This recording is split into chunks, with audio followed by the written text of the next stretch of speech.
Habari mtazamaji wa Razam Online TV. Leo tumeandalia tena historia ya Abraham Lincoln. Abraham Lincoln alikuwa rais wa 16 wa Marekani tangu mwaka 1861 hadi mwaka 1865.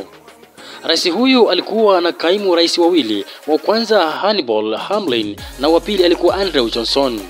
Aliyemfuata kama rais Lincoln alipouawa.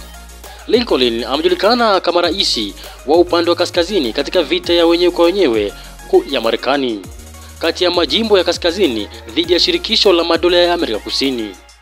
Abraham Lincoln, rais aliyeleta uhuru wa watumwa na kuunganisha taifa la Marekani.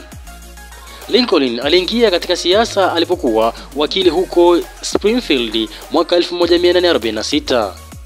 Lincoln alipinga utumwa, lakini kwa asili hakuwa mpinzani mkali.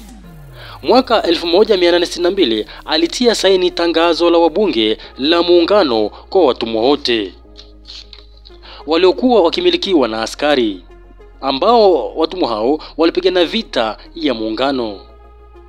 Alikubali pia kuwaajiri watumwa kuwa wanajeshi. Asante mtazamaji wa Razam Online TV. Usahau kusubscribe, kulike, kushare pamoja na kukomenti. Aliyeandalia makala haya ni Miraza Mustafa Arkanjaoi.